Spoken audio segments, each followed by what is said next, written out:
menjadi cawapresnya Pak Anies. Tetapi bukan oleh koalisi ya, oleh PKS. Pada waktu itu PKS menjajaki beberapa orang lalu datang ke rumah saya. Bapak mau enggak kalau kami calonkan sebagai cawapresnya Pak Anies karena kami koalisi? Saya bilang waktu itu tidak. Kenapa? Karena koalisi Anda itu saat itu ketika ketemu saya, koalisi Anda itu mau pecah. Itu Partai Demokrat yang dipimpin oleh AHY bilang kalau tidak mencalonkan AHY, Demokrat akan keluar dari koalisi. Nanti kalau saya masuk ke situ pemerintah dituduh mau pecah belah. Saya katakan begitu. Kalau saya masuk ke situ Demokrat keluar, terus apa yang terjadi? Tidak memenuhi syarat.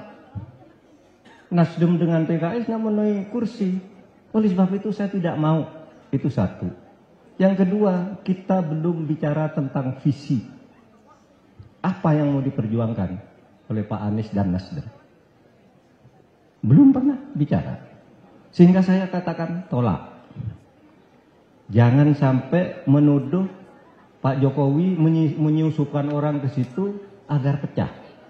Saya yang menjamin kepada publik bahwa pemilu ini akan jadi dan Pak Anies tidak boleh ada yang menghalangi. Agar Pak Anies tidak terhalang mencalonkan, saya tidak mau jadi wakilnya agar koalisinya 3 solid. Betul. Saya tidak mau ketika Muhaimin mau ke sana, Demokrat keluar betul. Untung Muhaimin bawa PKB. Sehingga tetap memenuhi syarat. Itu kan yang terjadi. Siapa yang membantah fakta ini? Sehingga saya tidak ingin memecah belah, saya bilang. Pokoknya saya sudah mengatakan ke masyarakat pemilu harus jadi dan tidak boleh ada seorang pun menggagalkan pencalonan Anies. Maka saya tidak mau agar Anies tidak gagal. Di samping visinya tadi. Itu aja Pak jawabannya. Nah, kenapa ketika ditawari oleh Pak Ganjar mau? Nah, saya ingin katakan yang pertama tentu saja karena koalisinya udah memenuhi syarat, itu satu. Yang kedua Pak, Bapak tahu enggak? Perhatikan, sebelum saya diumumkan sebagai cawapres, apakah pernah saya menyodorkan diri? Tolong dong, saya dijadikan calon wakil. Tolong dong buatkan baliho. Enggak ada.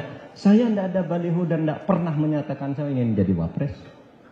Padahal waktu itu sudah banyak yang datang.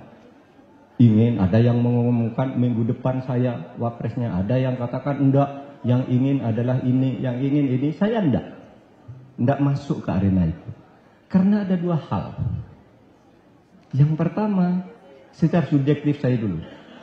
Saya itu enggak punya uang. Karena 0,6 T.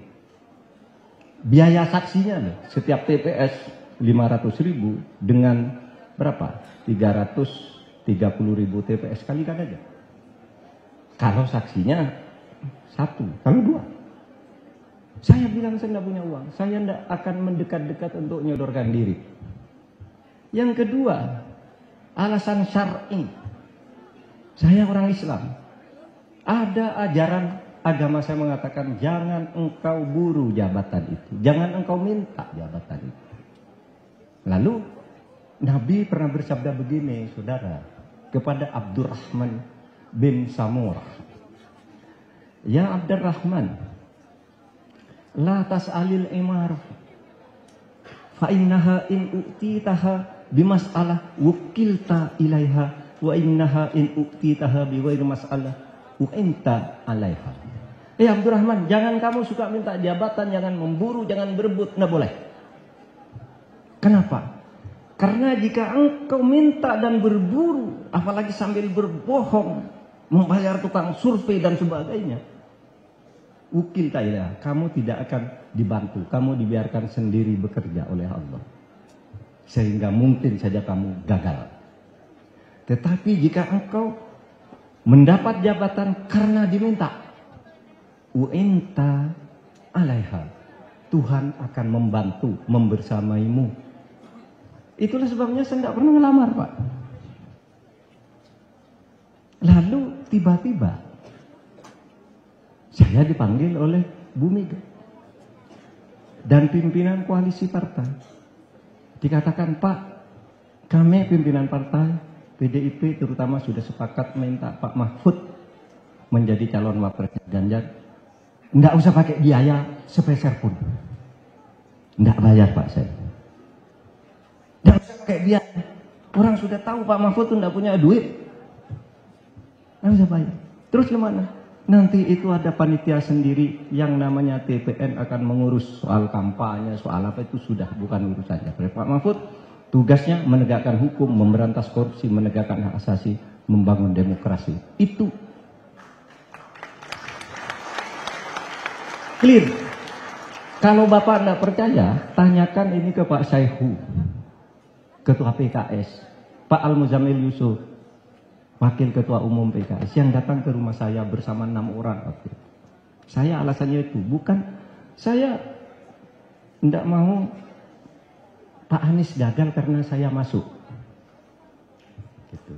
Dan visinya kan belum ketemu, saya bilang. Kita mau memperjuangkan apa?